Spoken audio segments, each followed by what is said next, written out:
eh, el título de ciencias de la religión ha cambiado en las últimas décadas por el de las ciencias de las religiones, porque la verdad es que son varias las ciencias o disciplinas que se ocupan en términos generales de las religiones así en plural.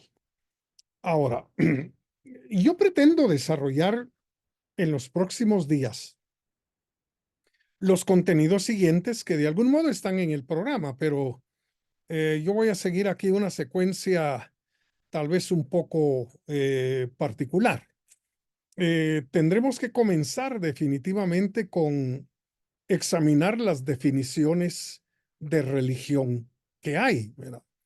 Porque no hay una sola manera de definir lo que es religión. Hay varias formas de definir y de caracterizar lo que es religión, ¿verdad? Diferente, por supuesto, de la ciencia, diferente de otras clases, digamos, de discursos y de prácticas. Y entonces, a lo largo del tiempo y desde diversas perspectivas, pues resulta que contamos con varias definiciones de religión, ¿verdad? Entonces, ya sea desde un punto de vista doctrinal, desde un punto de vista de las prácticas que se llevan a cabo, desde un punto de vista del culto, digamos, o de los cultos en términos generales. De modo que entraremos a las definiciones de religión. Tendremos también que abordar lo relacionado con los orígenes de la religión, que también aquí hemos de considerar a autores variados, porque no todos están de acuerdo con cuál es el origen de la religión, es decir, por qué, digamos, se originó realmente la religión, que se trata de algo verdaderamente antiguo, ¿verdad? Si la religión es uno de los hechos, digamos, humanos más antiguos que existen. Y entonces, ¿cómo se originó y por qué realmente? ¿Verdad? ¿Qué condujo y qué conduce definitivamente a los seres humanos a lo religioso y a la religión? Bueno, diversos autores nos darán su opinión, ¿verdad? Ahora, entraremos también a considerar la cuestión de cómo se ha estudiado el fenómeno de la religión, porque también el cómo se ha estudiado el hecho religioso, bueno, presenta una gama muy amplia, digamos, de maneras de hacerlo. Por un lado está, digamos, el evolucionismo, partiendo realmente de que pues se ha dado una evolución que no necesariamente es la evolución biológica, porque no estamos hablando de cuestiones biológicas, ¿verdad? Pero sí hay una especie de evolución a nivel de las prácticas de la religión, ¿verdad? Entonces, ese ha sido también una técnica, una forma, digamos, de estudiar el hecho religioso, pero también tenemos un cómo estudiarlo desde el punto de vista de la sociología, ¿verdad? Es decir, la sociología es la disciplina que se encarga de la vida en sociedad, ¿verdad? Y entonces, desde la perspectiva de la sociología o de la vida en sociedad, también existen estudios relacionados con la religión. Y por supuesto, la psicología, ¿verdad? La psicología de la religión que ha sido desarrollada muy ampliamente, ¿verdad? Por diversos autores. Entonces, también tendremos que caer, digamos, en esta cuestión. Y por supuesto, no podemos dejar de lado las distintas ciencias que se ocupan de las religiones, ¿verdad? Ya hemos mencionado por lo menos la sociología, hemos mencionado la psicología, hemos mencionado la historia y otras disciplinas que se ocupan precisamente del estudio del hecho religioso, de manera que, aunque sea en una forma breve, aunque sea, digamos, de una manera resumida, pues vamos a abordar las diferentes ciencias que se han ocupado y se ocupan de las religiones. Y por supuesto, tendremos también que ver cómo las ciencias de las religiones abordan el asunto del origen de la idea de Dios. Las distintas religiones, pues no simplemente tienen relatos en cuanto al origen del universo, en cuanto al origen del mundo, sino que de alguna manera también tienen que aclarar o tratar de esclarecer de dónde, cómo y por qué surgió, digamos, la idea de Dios, el concepto de Dios, ¿verdad? Entonces también queremos abordar este asunto. Y por supuesto, la religión cumple determinadas funciones en la vida de los hombres, ¿verdad? Es decir, estas funciones que la religión desempeña son de carácter personal y a veces creo que enfatizamos demasiado y exclusivamente en la función de la religión a nivel personal, ¿verdad? Es decir, sobre todo nosotros los evangélicos como herederos, digamos, del pensamiento reformado, pues enfatizamos bastante la relación personal que la religión cristiana cumple, ¿verdad? A todos los niveles de la vida de cada persona, pero eso realmente es solo una parte de las funciones que la religión cumple, ¿no? Porque también cumple, digamos, una función a nivel de la familia, ¿verdad? Es decir, ya solo si pensamos en el matrimonio, en recibir la bendición a la hora de casarnos, pues hombre, ya ahí empezamos con el aspecto familiar, ¿verdad? La presentación de los niños o en algunas iglesias también evangélicas que practican el bautismo de los pequeños. Bueno, ya ahí estamos hablando de cuestiones estrictamente familiares, pues, ¿verdad? La posición, digamos, de doctrinalmente en relación con el matrimonio, con el divorcio, con las segundas nupcias, es decir, estas son consecuencias que la religión tiene definitivamente en el ámbito de la familia, ¿sí? Pero también cumple una función importante a nivel social, ¿verdad? Es decir, a veces esto se lleva a extremos de relacionar la política con la religión y la religión con la política, la iglesia con el gobierno, en fin, pero independientemente, digamos, de que no se tenga esa manera de pensar, la religión tiene ciertos papeles, digamos, que desempeñar en el ámbito de la vida en sociedad, ¿verdad? De hecho, la palabra Dios no deja de aparecer, digamos, en algunos de los escudos nacionales de muchos países, pues, ¿verdad? O a veces en un recinto como el Congreso, como el Senado, en fin, etcétera, pues no deja de aparecer la palabra Dios, digamos, por ahí. Entonces, cumple definitivamente un papel social en la religión, o la religión, ¿verdad? Entonces,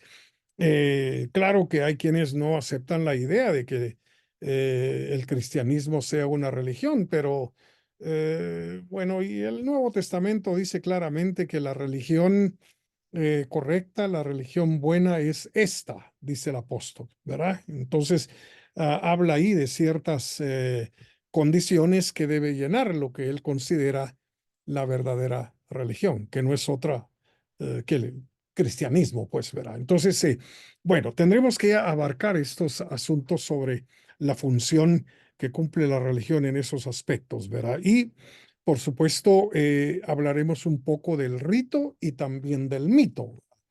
Es decir, los ritos parecen ser una parte muy importante, digamos, de la religión. Eh, Siempre hay cosas que hacer, digamos, tanto a nivel personal como a nivel de la comunidad, digamos, religiosa, cuando la comunidad se junta, se reúne, llámesele misa, llámesele culto, llámesele como se le llame, hay ciertas cosas que hay que hacer, ¿verdad? Que hay que llevar a cabo, todo un ritual, ¿verdad? Entonces, hablaremos también un poco de estas cuestiones y, por supuesto, del papel que el mito desempeña en el contexto de la religión, ¿verdad? La palabra mito es una palabra que hay que rescatar en la plenitud de su sentido, ¿verdad? Porque lamentablemente por mito mucha gente entiende una falsedad y una mentira, ¿verdad? De hecho, ha venido a ser sinónimo de mentira la palabra mito, pero no tiene que ser así. Es decir, el mito se reconoce como un relato válido, valedero, que es importante para un conglomerado y para un grupo de personas, ¿verdad? Entonces, esos relatos que muchas veces, no muchas veces, sí tienen la característica de no saber cuándo se iniciaron, quién los creó, en fin, etcétera, pero que se han ido transmitiendo de generación en generación, ya sea en forma hablada o en forma escrita. Bueno, los mitos han jugado siempre y juegan un papel muy importante en la vida de los seres humanos. Entonces, tanto el rito como el mito también nos serán temas a abordar acá en un momento. Bueno, la religión ha tenido muchos detractores. Eh, por un lado, digamos, el ateísmo, que se ha dado prácticamente siempre. Por otro lado, también el rechazo y el desprecio hacia la religión por eh, ser, digamos, objeto de fe, objeto de creencia. Bueno, algunos la han atacado muy ferozmente, sobre todo en la época que nos toca vivir, pues quienes han querido realmente hacer desaparecer la religión han sido muchos, ¿verdad? Si empezamos en la parte izquierda de arriba eh, de esta foto, pues nos ubicamos en el siglo XVII, cuando se llevó a cabo la llamada revolución científica.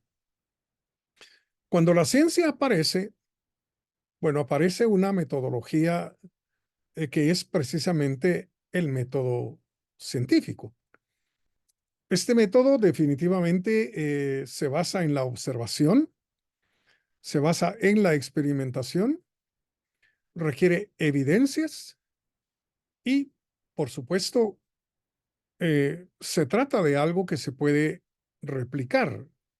Es decir, si alguien no cree en lo que yo he encontrado como biólogo en mi laboratorio, en experimentos que he realizado, pues cualquier otro biólogo puede llevar a cabo esa experimentación y descubrir por sí mismo lo que yo mismo he descubierto. Y entonces, no es realmente la revolución científica la que hizo matar la religión, sino algunos científicos que llegaron a pensar que la ciencia sería, digamos, el tipo de conocimiento único a partir de ese momento y todo lo demás desaparecería, ¿verdad? Entonces, algunos científicos se dieron a la tarea de proclamar la muerte de la religión, ¿verdad? Pero eso definitivamente no ha ocurrido, ¿verdad? Si tanto la ciencia como la religión siguen vivas y activas en la vida de los hombres hoy alrededor del mundo, ¿verdad?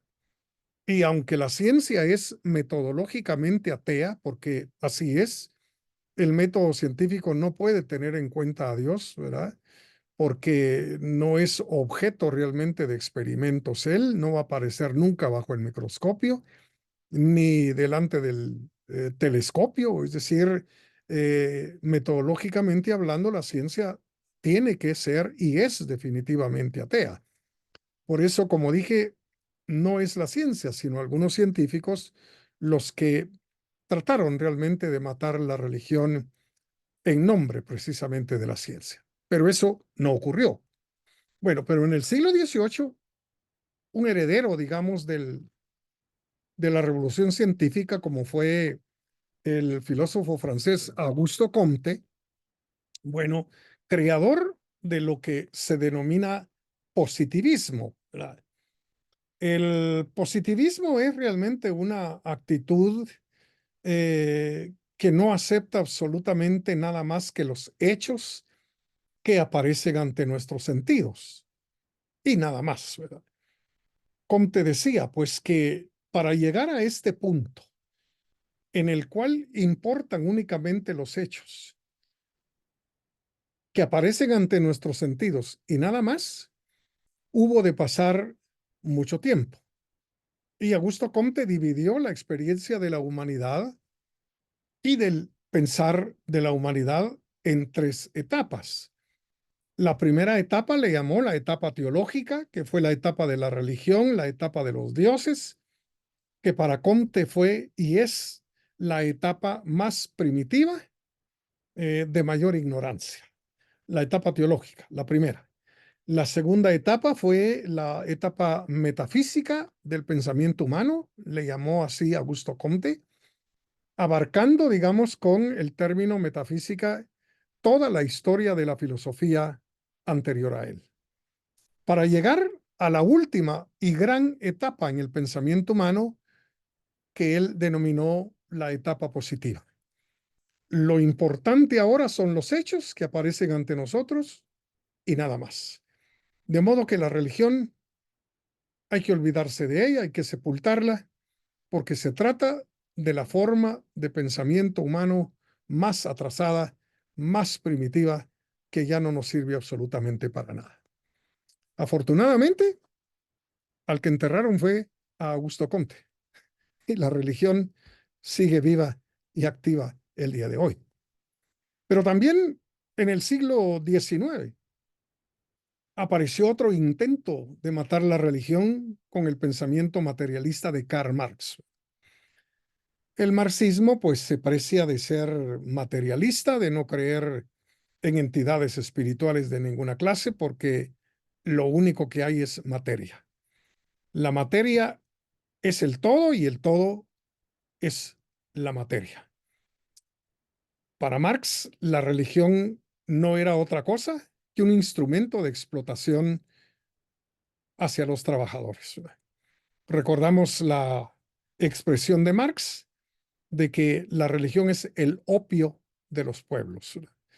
Es la droga que se le administra a los obreros para que no hagan revolución, para que no cambien y para que no transformen el sistema económico que los explota y que se aprovecha desgraciadamente de ellos.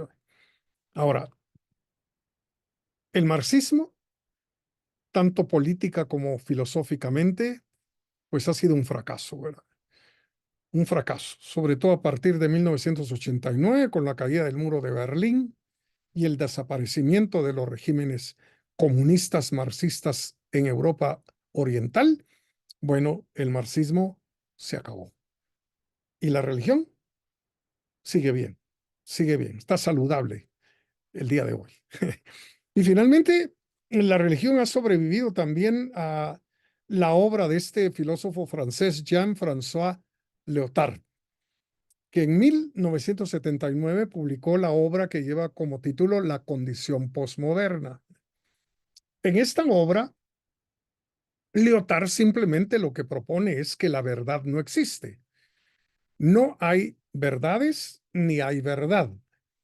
Es decir, aquí hay un relativismo verdaderamente terrible y por lo tanto la religión también debe quedar barrida de la realidad, ¿verdad? Porque supone realmente la religión tener una verdad X, Y o Z que es permanente, que es eterna, que dura, para siempre, y eso definitivamente al pensamiento, digamos, de la posmodernidad no le cayó nada bien, ¿verdad? Pero la posmodernidad está siendo puesta en tela de duda, en tela de juicio, mientras que la religión, como dije hace un momentito, pues disfruta de buena salud. Y eso lo dice este centro de investigación, el Pew Research Center. Ustedes pueden buscarlo en internet. Ahí hay, bueno, estadísticas relacionadas a casi cualquier cosa, políticas, económicas, bueno, pero también hay estadísticas de carácter religioso. Y para finalizar, este centro de investigación dice que quienes se identifican con alguna religión son la mayoría en el mundo. 31.2% son cristianos en el mundo, 21.1% son musulmanes en el mundo, 15.1% son hindúes, 6.9% son budistas y entre las llamadas religiones folclóricas, pues hay un 5.7% de la población. ¿Puede regresar la diapositiva? Disculpe. Sí, perdón. ¿Puede regresar? Poner Sí, Ya, ya, esta la va ya. a tener ahí en el link que les voy a enviar. No se preocupen. Bueno, entonces decíamos que las religiones llamadas folclóricas pues aglutinan a un 5.7% de la población mundial, y otras religiones el 0.8%. Los judíos son un 0.2% de la población del mundo. Y este centro de investigación dice también que hay un 16% de la humanidad viviendo hoy en el mundo que no tiene ninguna religión. Y el pronóstico que este centro de investigación hace es que en el 2035 probablemente los musulmanes serán mayoría en el mundo. Ahora, algo interesante, digamos, voy a regresar aquí.